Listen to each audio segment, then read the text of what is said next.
네, 월스트리트 모닝 브리핑 함께하고 있습니다. 오랜만에 우리 슈퍼챗이 터졌습니다. 예, 스티브 잡채님께서 2만 원이나 이렇게 쏴주시면서 다들, 그러니까 저희 방송을 보시는 다른 분들 모두 건강이 대박나시라. 그러니까 주식 수익도 물론 중요하지만 건강이 더 중요하죠. 주식 포트도 건강해야 되고 우리의 실제적인 건강도 건강해야 됩니다. 여러분들 우리 스티브 잡채 우리 시청자분의 마음을 잘 받아주셔서 건강 잘 챙기시기 바랍니다. 자, 포트폴리오에 대한 건강은 이분께 여쭤보도록 하죠. 글로벌 인터뷰 유한타증권 유동원 본부장 함께합니다. 본부장님 어서 오세요. 안녕하십니까? 네, 반갑습니다. 네. 요새 포트폴리오는 어떻게 잘 건강하게 유지되고 있습니까? 네, 1, 2, 3월 달에 워낙 수익률이 좋았고, 네. 4월 달 좀 조정이 있었는데, 네. 많이 돌려놓은 것 같습니다. 그래서 이번 조정은 그래도 좀 잘 넘어가고 있지 않나, 뭐 이렇게 생각을 하고 있고요. 네. 사실 지난주에 뭐 굉장히 큰 행사가 있었어가지고 강연을 했었는데, 네. 머니쇼. 예, 거의 네. 뭐 작년에 했을 때 이제 제가 항상 물어보거든요. 그러니까 미국 주식 투자 얼마나 하시냐. 일단 한 10% 정도였거든요, 작년에. 10%? 예, 거의 오신 분들 중에 네네. 700명 정도 되는데. 예. 이번에는 거의 절반이 넘더라고요. 정말 많이 늘었군요. 예, 그만큼 이제 해외 주식에 대한 그 투자에 대해서 많이들 인식을 하고 계시고 투자를 하고 계시다고 느껴집니다. 그래서 좀 또 어깨가 무겁다는 생각이 들고 네. 최대한 도움을 드릴 수 있도록 노력하겠다는 생각을 했었습니다. 알겠습니다. 네. 오늘의 주제가 수익률 확대 기대해보자. 그래도 선택과 집중이 중요하다라고 말씀해 주셨는데 네. 이제 지난번에도 그렇고 이제 5월에 우리가 보통 역사적으로 뭐 세린 메이다라고 해서 증시에 조정이 나타나는데 네. 이번 5월은 좀 다른 것 같아요. 그렇죠. 네. 예. 사실 저희가 이제 조정이 있어야 된다라는 부분에 있어서는 아까 잠깐 뭐 모겐스탠 얘기도 나오는 것 같던데 밸류에이션상 좀 비싸다. 그죠? PER 기준으로 지금 지난주 말까지 S&P 500이 한 20배가 살짝 넘습니다. 뭐 평균이 지난 5년 평균이 19배 정도 되니까 좀 비싸 보이긴 하죠. 그리고 또 10년 평균으로 계산했었을 때는 뭐 한 17배 정도 되니까 예, 비싸 보이기는 합니다만 저희가 생각할 때는 이제 그렇기 때문에 많은 분들께서 여기다 대놓고 또 금리까지 올라가 뭐 또는 미 연준이 금리를 안 내려줘. 인플레이션 압력이 너무 세다. 뭐 이런 것들을 다 감안했었을 때 주식시장이 비싸기 때문에 조정을 받아야 된다. 이런 의견들이 참 많았었잖아요. 예, 저희가 그럴 가능성이 높다라고 3월 말부터 말씀을 드렸었고요. 네. 그렇지만 저희가 이제 이걸 어떻게 대응해야 되냐 하는 부분에 있어서는 계속해서 분할 매수 전략을 얘기를 해드렸었습니다. 근데 이제 사실 분할 매수 전략을 쓰는 것도 뭐 2달에 이어서 하는 것도 참 좀 어려웠던 부분이 예. 조정이 제가 볼 때는 뭐 길이로 보시면 제가 차트를 갖고 왔는데 예, 한번 보시면은 네. 예, 정말 살짝이었어요, 이렇게. 예. 조정이 이 있었나 주간으로 싶게. 보시면 이렇게 살짝입니다. 그리고 S&P 500이 그렇고요. 나스닥도 마찬가지로 예, 요렇게 보니까 한 달 반 정도 되죠, 맥시멈. 예, 요러고 지금 다시 되돌리는 그런 모습 보여주고 있어요. 그래서 지난 3주 연속으로 주 초반에는 빠지고 주 후반에는 상승하고 네. 이런 식으로 지금 만들어지고 있습니다. 근데 그게 왜 그렇다라고 생각을 해보면 이번 주 화요일, 그러니까 오늘 저녁이죠. PPI 나오고, 그리고 내일 저녁에 CPI가 나옵니다. 이번에 나오는 숫자는 지난 2달에 비해서 반대가 되지 않을까. 즉, 뭐 예측보다 좀 좋아지지 않을까. 그러니까 항상 예측했던 게 숫자가 좀 떨어질 까 생각했는데 좀 더 높게 나오면서 예, 숫자가 안 좋다 보니까 주가의 조정을 일으킬 거다라는 걱정을 했었고요. 네. 앞으로는 그렇지 않지 않을까라는 생각이 듭니다. 어쨌든 중요한 포인트는 지금 이 테이블을 보시면은 지난 한 달 동안에 돌리고 있는데 이제 또 질문이 오는 건 뭐냐면 여기 보시면 지난 한 달 동안에 다우존스나 S&P 500 그리고 러셀 2000은 올랐어요. 근데 보시면은 나스닥과 나스닥 100은 빠졌습니다. 예, 그러면서 최근에 주가 흐름을 보고 있으면 성장주들 좀 별로 아니냐, 그쵸. 뭐 이렇게 얘기하시는 분들도 있을 수 있고요. 그래서 그 부분에 있어서 오늘 또 저희의 생각을 물론 저희가 틀릴 수도 있지만 좀 짚어드려야 될 것 같다라는 생각이 듭니다. 네. 어쨌든 지난 저희가 이제 그 부분에 있어서 답을 드리자면 지난 1년을 보시라고 얘기를 해드리는데요. 1년을 보시면 어쨌든 다우존스가 18%고요. 러셀이 18%입니다. 근데 그거의 2배가 나스닥 100이에요. 예, 그만큼 저희가 생각할 때 경기 민감보다는 또다시 AI 관련주들, 특히 성장주들이 상승을 할 수 있을 확률이 더 높다라고 저희는 생각을 합니다. 네. 그 가장 근본적인 이유를 좀 들자면은 사실 이 차트를 제가 거의 한 1년 전, 1년 반 전에 올려드렸던 건데 이거 올렸었을 때는 다들 말도 안 된다고 얘기를 하셨었는데요. 그러니까 이게 무슨 내용이었냐면 과거에 인터넷 사이클 이제 1990년부터 2000년을 우리가 흔히 인터넷 사이클이라고 얘기를 하거든요. 이때 보시면 이제 생산성이 연간 단위로 2.4%씩 상승을 했어요. 네. 굉장히 높은 숫자였습니다. 이 숫자가 나오니까 결론은 어떻게 됐냐면 S&P 500이 연간 18% 상승을 했고 나스닥이 32% 상승을 했고 나스닥 100은 자그마치 40%나 상승을 했어요. 그러니까 그냥 이때는 나스닥 100만 들고 있으시면 됐다. 네. 복리가 40%가 나왔다. 예, 뭐 암만 못해도 5년은 그렇게 계속 이어졌다라는 거죠. 그래서 이런 숫자를 보고 있으면은 당연히 계속해서 나스닥 100만 투자를 했었어야 된다라는 거죠. 네. 근데 이렇게 나왔던 이유는 결국 이 생산성 지표가 계속 좋게 나왔기 때문에 그래요. 예, 근데 이제 최근에 저희가 확인하기 시작한 게 작년 3, 4분기 숫자부터 생산성이 급격하게 좋아지는 모습이 나왔어요. 그러면서 마이너스이던 숫자가 1.2 그리고 또 2.4 그리고 최근에 나온 숫자까지 계산하면 2.9까지 나오고 있습니다. 그래서 이때보다도 더 높은 숫자가 나오고 있어요. 네. 예, 그래서 저희가 뭐라고 말씀을 드렸었냐면 S&P 500의 상승률이 연간 15% 이상이 나올 거고 나스닥 같은 경우에는 그거에 뭐 2배 가까이 되는 25% 이상 나올 수 있다. 네. 이렇게 말씀을 드렸었는데 요 밑에 있는 이 숫자가 뭐냐면 지난 1년 동안의 수익률입니다. 26.5, 32.6, 35.6. 네. 예, 그래서 S&P 500보다는 나스닥 100의 매력도가 아니면 더 많이 올랐다라고 보시면 돼요. 근데 물론 이건 이제 역사적인 얘기고 지난 1년 동안의 주가고 앞으로 어떻게 될 거냐 하는 질문을 하시게 되는 거니까요. 네. 그 부분에 있어서는 좀 이따가 더 자세하게 좀 들여다보겠습니다. 네. 자, 자, 그래서 결국은 뭘 말씀을 드리는 거냐면 또 제가 이렇게 얘기하면 맨날 올라간다고 얘기할 거다라고 얘기하시겠지만 어쨌든 지금 현재의 이 보여주는 빅테크 네. 보시면은 이제 이렇게 컵핸들 차트 만들고 나서 완전히 섰어요. 그리고 떨어질 때도 여기 밑으로 떨어졌으면 모르겠는데 네. 여기 지금 21선 찍고 다시 올라가고 있습니다. 그래서 이거는 추세적으로 계속 올라가려고 하는 차트다라고 생각이 들고요. 대형 기술주 100이고요. 많은 분들께서 조종을 걱정하셨던 이유가 이 나스닥 지수였는데 나스닥 지수만큼은 가장 늦게 뚫었어요. 근데 뚫자마자 빠졌어요. 네. 예, 그리고 나서 또 21선을 찍고 완전 빠지는 것처럼 했다가 지금 다시 되돌립니다. 네. 자, 이런 모습이 나오면 이때랑 비슷합니다. 이때도 이렇게 빠졌었죠. 예, 그리고 완전 돌리기 시작했죠. 저게 작년 예. 가을께죠. 그렇죠. 예, 저희가 생각할 때 또 비슷한 모습 나온다. 예, 그래서 지금은 이제부터는 뭐 분할 매수라고 말씀을 드렸는데 네. 이제부터는 템포 빨리 해라. 조금 더 적극적인. 예, 적극적으로 해야 된다. 그래서 5월 달에 셀린 메이가 아니고 5월 달에 사자. 예, 이렇게 얘기를 해 드릴 수 있을 것 같습니다. 사실 바이더 딥까지는 아니잖아요. 네. 증시의 조정이 이번에 조정이 나타날 때 사실 많이 올랐기 때문에 이거 또 한 번 한 20% 가까이까지 네. 빠지는 거 아니야라는 생각을 했는데 한 10% 가까이 빠지더니 바로 올라와가지고 그래서 투자자분들 중에서는 사도 되는 하락인가라는 그런 생각을 좀 하셨을 것 같아요. 네, 그러니까 좋은 모습을 보여주고 있어요. 네. 무슨 얘기냐면은 처음에 이제 9월 달에 조정까지는 보시면 이제 8, 9, 10월 이 조정 3개월 나타났었을 때가 S&P 500 기준으로 10% 정도 빠졌어요. 3개월 걸렸습니다. 근데 이제 이번에 그 조정은 한 달 반, 그러니까 절반으로 줄었고요. 네. 또 하락폭도 절반 정도로 절반까지는 아니지만 어쨌든 줄었습니다. 그러면서 이제 똑같이 되돌리고 있어서 저희는 이제 추세적으로는 완전히 이거는 상승을 하려고 하는 차트다라고 저희는 생각하는데 네.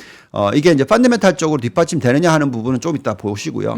어쨌든 간에 우리가 얘기하고 있는 이 컵핸들 차트를 다 돌파를 한 지수들이에요. 네. 예, 그래서 2021년 말 2022년 초에 그 고점을 뚫었기 때문에 그리고 빠지는 것처럼 했다가 또 다시 뚫었기 때문에 저희가 생각할 때는 이제부터는 계속 쭉 간다라고 보시면 될 것 같은데 그 값을 좀 구해 보면은 전에도 보여드렸던 테이블인데요. 지금부터 그러니까 올해 연초에 그렇게 됐다고 생각하시고 최소 저희가 볼 때는 중간 값으로는 34개월이니까 그러니까 2026년 뭐 정도까지 2026년 초 정도까지의 상승이 충분히 있을 수 있다라는 거고요, 최소. 네. 예. 그리고 좀 길게 보면은 45개월이니까 여기 보시면은 45개월 이 평균 값입니다. 이거는 어떻게 해서 결국 지금부터 계산하면 2028년까지 간다는 거죠. 4년 뒤. 예, 4년 뒤니까. 예, 그렇게 계산을 했었을 때 이제 우리가 그럼 대충 숫자로 계산해 보자. 그러면 이런 값들이 나옵니다. 그러니까 4,818이 지난 2022년 초에 고점이었고 그때 대비해서 여기 보시면 이제 그러니까 47% 오르냐 118% 오르냐의 차이인데 보시면은 그렇게 계산하면 7,000포인트, 1,500포인트가 나오는 거고요. 그 다음에 만약에 2022년 바닥으로 계산했었을 때 120%, 276%니까 7,700포인트, 13,000포인트가 나옵니다. 그래서 대충 이것만 보고 있으면은 물론 이걸 믿을 거라는 건 아니고 저희는 이제 그냥 하나의 예로 보면서 판단하는 건데 중간 값으로 보면은 그래도 이 지수가 앞자리 7로 바뀐다. 예. 앞으로 2년 지금, 동안에. 네. 그 정도로 보고 있기 때문에 지금 5,200이잖아요. 그렇죠. 예. 뭐 모겐 스탠리는 5,000 밑으로 얘기를 하고 있던데. 네. 예. 아무튼 저희하고는 완전 정반대라고 생각하시면 될 것 시장은 다르게 같고요. 볼 수도 있으니까요. 자, 평균 값으로 봤었을 때는 2028년까지 이어진다 그러면 이제 11,800포인트까지도 볼 수 있는 것이죠. 네. 그래서 물론 이거는 이제 정말 강하게 보는 내용이고요. 결국은 이것들이 뒷받침되려면 이제 펀더멘탈을 보면서 판단해야 될 것 같습니다. 네. 자, 두 번째 파트로 넘어가 보도록 하겠습니다. 스태그플레이션 4월 인플레 수치와 증시. 그러니까 사실 이전에 GDP 발표하고 나서 바로 이 스태그플레이션 얘기가 나왔어요. 근데 네. 다들 파월 의장도 그렇고요. 무슨 소리냐라고 이야기를 하고 있는데 맞아요. 우리 본부장님도 같은 의견이신 건가요? 네. 아까 이제 데이터 나온 것 중에서 네. 많이들 좀 걱정을 하셨던 부분이 지난주 후반, 지난주 말에 나왔던 내용들인데요.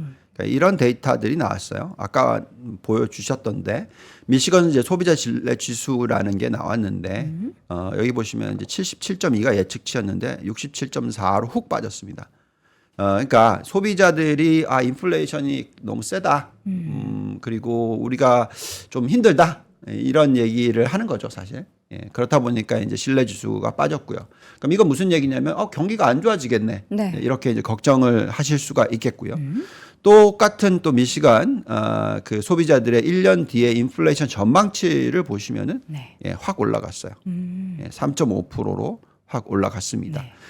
이런 숫자가 나오다 보니까 결국은 인플레이션은 높아질 거를 예측하고 있고 경기는 나빠질 거를 예측을 하고 있으니 이거는 스태그플레이션 아니냐, 네. 그죠? 인플레이션 높고 경제 성장률 떨어지고. 그렇죠.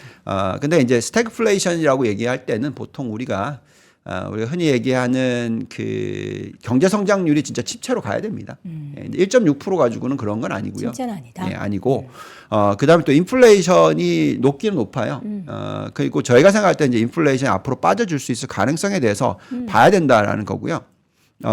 그래서 지금 이 예측이 되고 있는 앞으로 오늘 저녁에 PPI 원래는 오늘 밤 보통 경기가. CPI가 먼저 나오고 PPI 네. 다음에 나오는데 그게 반대입니다. 그래서 요 숫자들 그렇죠. 숫자 보시면은 별로 뭐 별 변화 없을 것 같이 예측을 하고 있어요.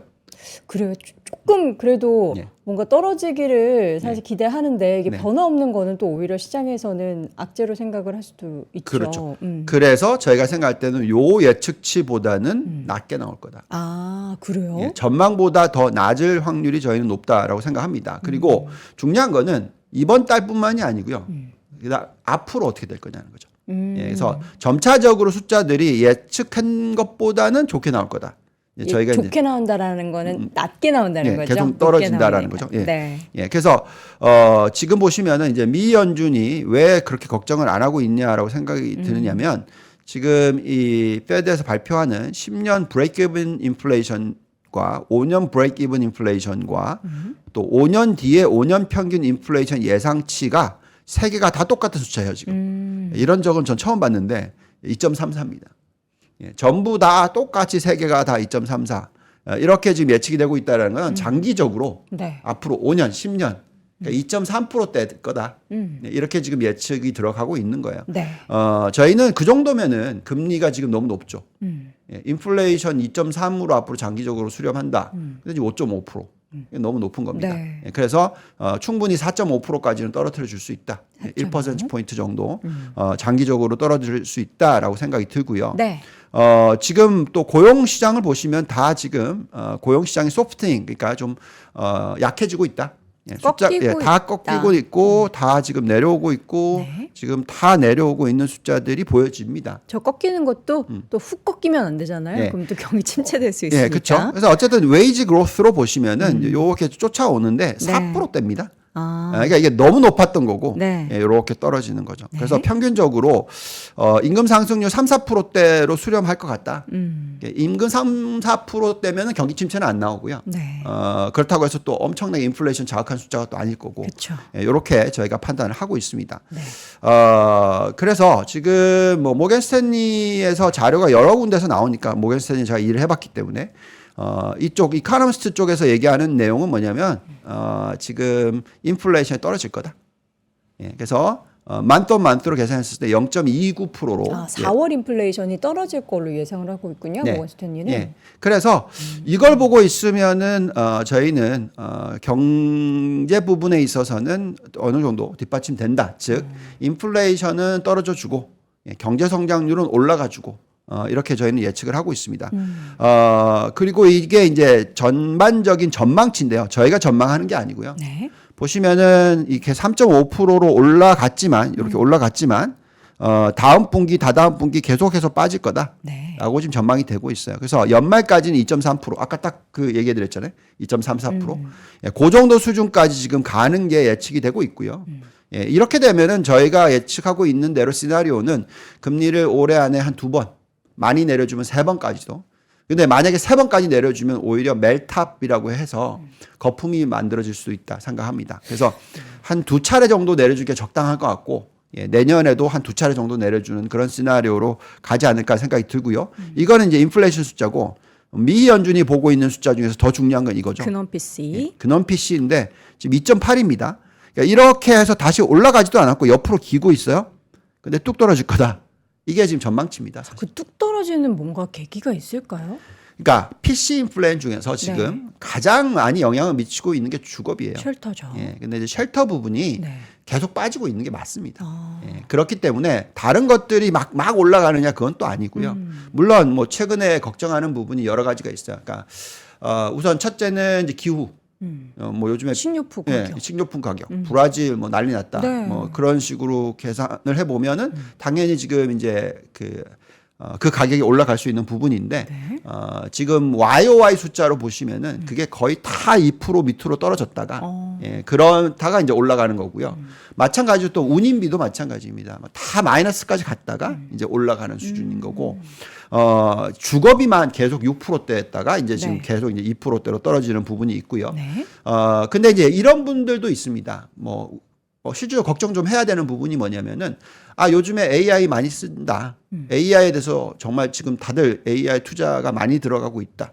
그럼 이거 비용이 아니냐? 그러니까 생산성을 높여주는 게 아니라 네. 오히려 비용이 먼저 들어가니까. 들어가니까 이게 인플레이션이가 아니냐? 네. 그러면서 이제 사실 기억하시는지 모르겠지만 1, 4분기 생산성 지표가 나왔는데 네. 전 분기 대비해서는 겨우 0.3만 올랐거든요. 그러니까 이거 봐라. 비용만 올라갔지 뭐 매출이 늘어나는 건 없지 않느냐 이런 식으로 해석을 하고 있는 것 같습니다. 근데 이제 저희가 계산하는 숫자로 보면은 글쎄요 그렇게까지 과하게 갈 필요는 없다. 예, 실질적으로 기업들을 다 뜯어가지고 보면은 기업들이 굉장히 요즘에 스마트하다. 돈을 막 쓰지 않고요. 네. 생산성이 높아지는 부분까지 감안하면서 한다는 거죠. 뭐 대표적인 빅테크 그렇잖아요. 그렇죠. 뭐 문제 있으면 사람 자르잖아요. 이런 식입니다. 예, 그런 식이기 때문에 과거하고는 좀 틀려요. 과거에 닷컴 버블이 만들어졌을 때는 막 사람 엄청나게 쓰고 뭐 난리가 났었죠. 인건비 상승률이 막 8%씩 올라가고 막 이런 식으로 올라갔기 때문에 그 매출 증가율이 뒷받침되지 못했던 부분이고요. 네. 근데 지금은 그렇지 않은 것 같다. 그래서 인플레이션이 안정이 되는 모습이 아닐까라는 생각이 들고요. 네. 그렇다 보니까 저희가 이 차트를 계속 보게 되는데요. 지금 이게 이제 인터넷 사이클 때의 평균 금리입니다. 10년 국채 금리 6%대였어요. 그리고 이 금리를 확 떨어뜨려 주니까 4.5%까지 떨어뜨려 주니까 닷컴 버블이 나와 버렸어요. 근데 반대로 미국 금융 위기가 터졌었을 때는 4.5% 위로 확 올려 버리니까 빵 터져 버렸어요. 그러니까 그러면 도대체 어디가 맞냐 이거잖아요. 4.5%의 위기가 터질 수도 있고 아니면 4.5%의 거품이 만들어질 수도 있고 네. 이게 어느 게 맞냐라고 봤었을 때 저희는 요거가 더 가까울 거다. 인터넷 사이클 예. 시기에. 왜냐하면 이때와 이때를 비교했었을 때 부채 비율이 비슷하다는 얘기입니다. 그러니까 정부가 아니고요. 네. 정부 부채 가계 비율만 부채 가계와 비율. 기업의 부채 비율이 이때 비슷하다. 그래서 이 정도로 금리인데 여기다가 금리를 2%두 번 내려준다. 그럼 4 갈 거 아니에요. 네. 그럼 이건 어떻게 보면 멜탑 갈 수도 있지 않나. 이렇게까지도 저는 생각하는 거죠. 네. 마찬가지 모게지도 마찬가지입니다. 모게지 금리가 8%였고 6.5%까지 훅 빠지니까 닷컴 버블이 들어왔어요. 근데 지금 금융위기가 터진 게 6.5%의 금융위기가 터졌어요. 네. 근데 이때와 가계부채 비율의 차이가 GDP 대비해서 약 30%포인트가 넘는다는 거죠. 지금이 그렇다는 겁니다. 그래서 지금 현재의 모게지 금리가 7%인데 이게 훅 빠지면서 6.5까지 간다. 그랬었을 때 시장이 어떻게 될까? 좀 궁금하다라는 거죠. 그래서 저희는 여전히 시장이 많이 올라갈 수 있는 부분들이 있을 것 같다라는 생각이 듭니다. 네.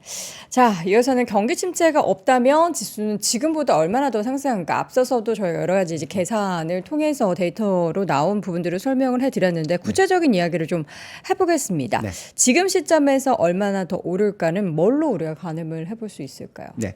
자, 여러 가지 경제 지표들이 많기 때문에 좀 빨리 가겠습니다. 네. 시간이 원래 항상 좀 없어서. 자, 많은 분들께서 이제 장단금리차가 역전이 되면 경기 침체 온다 이런 얘기 하잖아요. 예, 뭐 물론 그럴 수 있어요.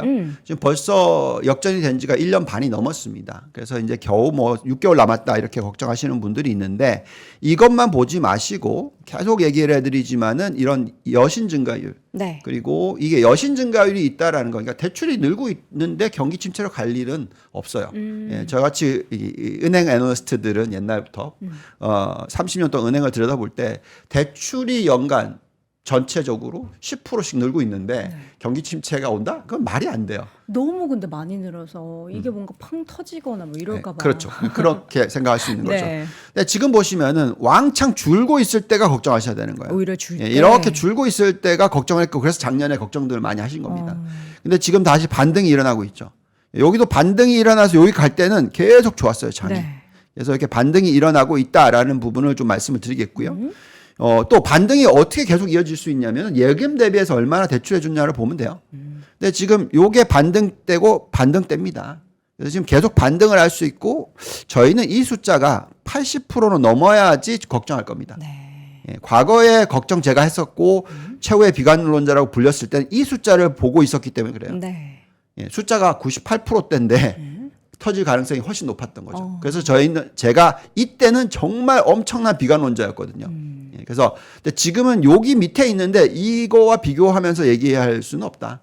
예, 물론 뭐 많은 분들께서 좀 히든 대출이 있지 않나, 섀도우 뱅킹이 있지 않나, 뭐 네. 그렇게 얘기하는데 저희는 그거는 뭐 가늠해 볼 수가 없으니까. 그건 뭐 계속 그렇게 의심하다가는 끝이 네. 없으니까 저희는 그 볼 수 있는 숫자만 네. 믿습니다. 예, 그렇기 때문에 상승을 할 수 있는 그런 여건이 되는 것 같고요. 그리고 이제 저희가 보통 이제 고점을 논할 때 제가 이걸 많이 쓰는데 98년에도 그랬고 2006년 7년에도 그랬는데 저희는 M2의 숫자를 가지고 시가총액과 비교를 하면서 많이 판단을 해요. 총화량이 중요하죠.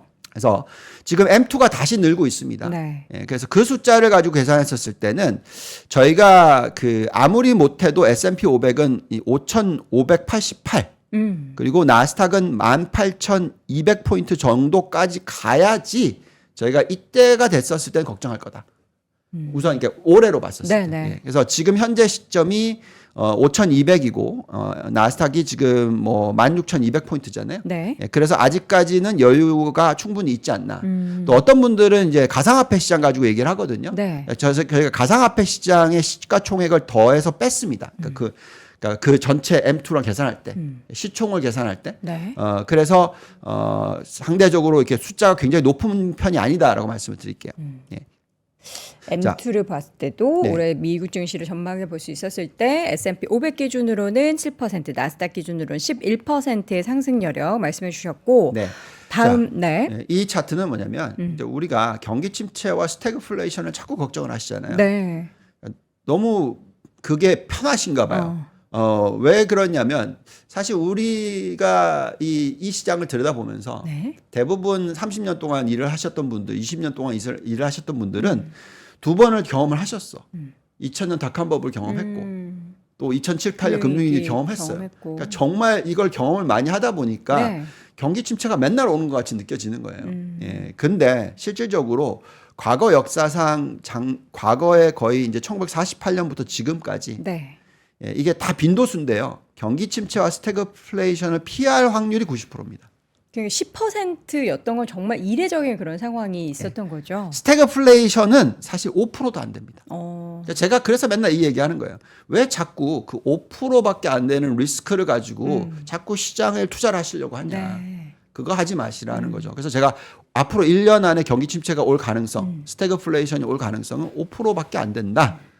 그러니 거기에 대해서 자꾸 목숨 걸지 마시라라는 얘기를 자꾸 해드리는 거고요. 네. 심지어 리세션까지 더하더라도 이 두 개 더했을 때 10%밖에 안 된다는 거예요. 네. 예, 그래서 이렇게 위에 올 확률이 훨씬 높다. 예, 그래서 계속 그 얘기를 자꾸 해드리는 겁니다. 네. 그렇기 때문에 저희는 지금 계속해서 이제 글로벌 자산 배분할 때 주식 비중을 높아야 된다. 예, 이 얘기를 자꾸 해드리는 거라고. 80%의 주식 비중과 채권 15%, 대체 자산 뭐 금이나 비트코인, 이더리움을 5% 네. 말씀해 주고 계십니다. 이 정도로 가져가야 된다라고 말씀을 드리고 있고요. 네. 지금 그리고 또 이 경기 침체를 걱정하시기에는 파이낸셜 컨디션이라고 해서 금융 시장의 유동성 예, 이런 부분들이 상당히 좋다라는 겁니다. 그래서 이제 위로 올라갈수록 타퍼, 그러니까 아주 힘들다는 거고요. 네. 밑으로 떨어질수록 루즈하다는 얘기인데 예, 지금은 계속 뭐 요즘 맞아요. 얘기 들어보면 금리 내리는 걸 얘기를 하지. 그렇죠. 예, 미 연준까지도 심지어 예, 금리를 올린다고 보다는 내릴 타이밍에 대해서 얘기를 하고 있기 때문에 물론 아주 일부 인사들이 금리를 인상해야 될 수도 있다라는 발언을 해서 시장은 혼돈에 빠지기도 하지만 대체적으로 다 인하 얘기를 하고 있는 거죠. 네. 그 이유는 인플레이션이 또 올라가면 진짜 힘드니까. 예, 그래서 그 부분을 좀 잡으려고 하는 부분이고요. 여태까지 나오고 있는 숫자로는 그렇게 될 것 같다. 네. 예, 그럴 확률이 높다고 생각이 듭니다. 그래서 이제 주간 보시면은 이제 계속 자금 유입이 주식으로 흘러 들어가는 모습이 나오고 있고요. 네. 물론 이제 왔다 갔다 합니다만 이게 평균치로 보시면 이렇게 쭉 계속 지금 작년 11월부터 보시면 쭉 계속 올라가고 있는 추세다라고 보시면 될 것 같습니다. 네. 그리고 또 뭐 펀더멘탈 쪽을 봤었을 때 지금 S&P 500의 바이백 앤 캔슬레이션, 그러니까 자사주 매입 소각이 크게 확대가 될 것 같다. 그리고 내년도에는 역사적으로 가장 높은 숫자가 나올 것 같다.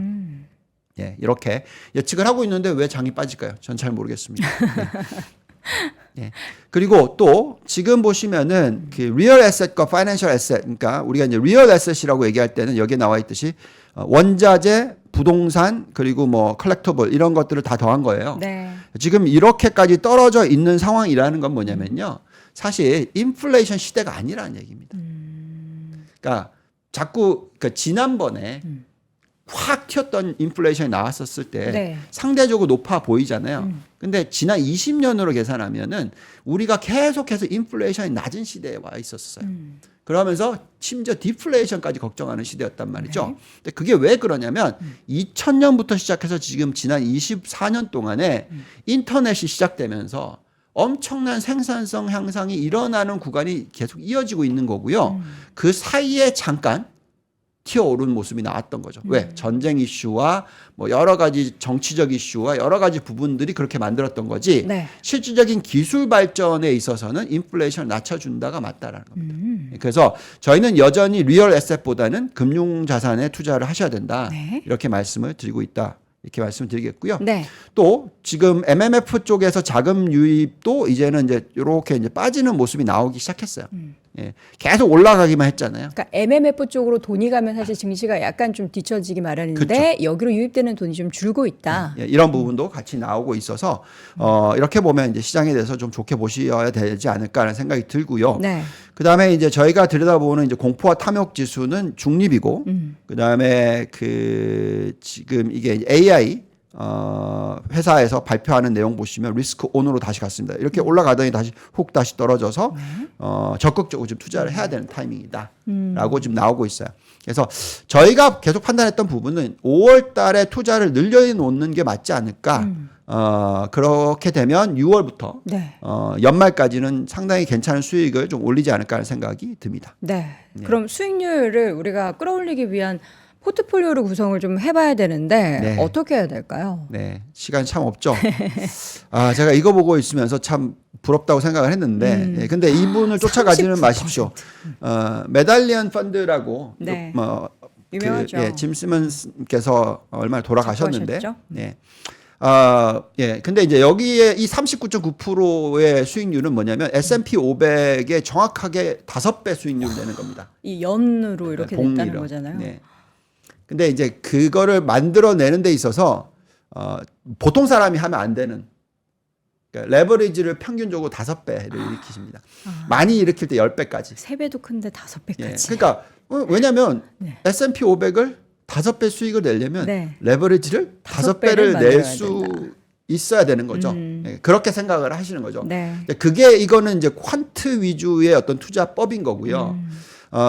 근데 이제 저희가 요즘에 막 자금이 들어오면서 어떤 걸 느꼈냐면, 종목 선별만 잘해도 S&P 500의 2배는 가능하다. 레버리지 안 일으키고. 엔비디아 뭐 이런 거는 뭐. 예, 충분히 가능하다라는 네. 겁니다. 그래서 그거를 하려고 여러분들께서 하셔야 된다. 예, 돈을 빌려서 하려고 하기에는 좀 너무 부담스럽다. 그렇죠. 근데 뭐 굳이 그래도 빌려서 하시고 싶다 그러면 2배까지만. 네. 그러니까 100%의 자본에 100%의 레버리지를 일으켜서 뭐 ETF로 따지자면 2배짜리, 3배짜리는 좀 하지 마시라고 네. 자꾸 말씀을 드리겠고요. 그런 부분들을 말씀을 드리겠고, 또 아까 보여드리면 우리는 이 크래시만 피하면 되는데, 이게 크래시가 잘 안 보이시지만 어쨌든 우리가 지금 벌써 정말 경험 많이 했어요. 코로나 경험했고, 그다음에 닷컴 버블도 경험했고, 금융위기도 경험했고, 예, 블랙 먼데이도 경험했어요. 그래서 네. 이런 케이스가 자주 있는 게 아니거든요. 이미 이렇게까지 경험을 했으면 이제 자꾸 너무 경험을 많이 하다 보니까 자꾸 이게 생각이 드시는데 이제 점점 없어질 거라는 거죠. 그런 과거와는 엄청난, 다른. 예. 그래서 위기를 걱정하시더라도 너무 패닉을 하지 마시자라는 얘기를 자꾸 해드리겠고요. 자, 말씀드린 대로 이제 종목으로 좀 갈게요. 네. 예, 포트폴리오 부분에서. 예. 궁금하시더라고요. 네. 자, 여전히 저희는 나스닥 100이 좋다. 예, 그래서 나스닥 100에 대한 투자를 많이 하셔야 된다. 네. 이 얘기를 좀 해드리겠고요. 또 중소형주에 사야 되냐 하는 부분에서 저는 좀 조심하자. 아직까지도. 예, 그래도 뭐 나아지고는 있다. 이렇게 판단이 들고요. 신흥국에 있어서는 저희는 여전히 한국과 예, 대만과 베트남이다. 요 세 국가에 대해서 초점을 가장 많이 맞추자라고 말씀을 드리고 있습니다. 네. 그 다음에 많은 분들이 이제 중국에 대해서 얘기를 하시는데, 중국의 지금 수출 비중을 보면 미국보다 훨씬 좋아졌기 때문에 많은 분들이 중국에 대해서 좋게 얘기를 하십니다. 네. 최근에. 근데 이제 이 부분에 좀 조심스럽게 말씀을 드리겠고요. 이런 뭐 100% 관세 부분들 나오면서 장기적인 그림으로서는 조금 힘들다. 근데 단기적으로는 충분히 주가가 올라갈 수 있다. 이렇게 생각하고 있습니다. 그 다음에 인도 부분에 있어서는 조금 조심하자. 네. 이게 뭐냐면 인도의 지금 옵션 트레이딩 비중인데요. 아, 인도를 조심해야 되군요. 예, 인도가 미국보다 옵션 트레이딩이 더 많아요. 예, 그래서 이거 보고 있으면 조금 부담스럽습니다. 그래서 저희는 아까 말씀드린 인도를 나빠 생각하는 건 아닌데, 네. 예, 좀 밸류에이션이 너무 비싸고 지금 고점에서 계속 등락을 너무 보고 있거든요. 스페큘레이션이 심하다. 예, 이렇게 생각이 듭니다. 네. 자, 이제 마지막으로 이 포트폴리오인데요. 대형 기술주, 반도체, AI, 전기차, 바이오, 신재생 에너지 이 부분에 있어서 저희가 비중을 좀 더 늘렸어요. 네. 예, 오히려 85% 성장주입니다. 오히려 더 달리는 말에 예, 비중을 가치주보다는. 늘렸습니다. 그리고 이제 여기서 추가적으로 바이오나 신재생 에너지, 전기차 쪽에 대한 비중을 조금씩 더 늘렸습니다. 테크는 너무 많이 들고 가니까 네. 조금 살짝 줄였고요. 그래서 여기서도 지금 종목 선별이 정말 중요하다는 말씀을 드리겠고, 네. 그 결과가 어디서 나오냐면 보세요. S&P 500을 보시면은 1등이 슈퍼마이크로 컴퓨터스인데요. 휴마컴. 꼴등이 인텔이에요. 둘 다 AI입니다. 그러네요. 그래서 종목 선별 잘 하셔야 돼요. 예. 이 부분은 이거를 어떻게 하려면 결국 숫자를 믿으셔야 돼요. 실적. 예, 실적이 얼마나 성장하느냐. 그리고 실적이 싸다 하더라도 못 올라가면 그러니까 성장을 안 하면 어렵다. 네. 그래서 ROE가 계속 늘고 있고 이익이 계속 증가하고 있고 그리고 미래에도 계속 그렇게 될 수 있을 것 같은 종목에 투자를 하시자라고 말씀을 드리겠습니다. 알겠습니다. 자, 새벽부터 일찍 나오셔서 정말 이제 많은 데이터들을 가지고 우리 글로벌 인터뷰 시간을 통해서 쫙 쏟아내 주셨습니다. 여러분들도 잘 따라오셨죠. 오늘 보니까 이지혜님이 언제나 멋지신 유동원 본부장님 하시는데 새벽에 출근을 하셔도 이렇게 잘 가꾸고 나오십니다. 자, 여러분 글로벌 인터뷰 오늘도 함께 진행을 해봤고요. 유한타증권의 유동원 본부장과 함께했습니다. 본부장님 오늘도 고맙습니다. 감사합니다. 박근영, 이선영, 서경인, 염승환 투자 마스터들의 세심한 케어로 건강한 투자 습관을 만드세요. 3프로 멤버십 3프로 앱에서 확인하세요.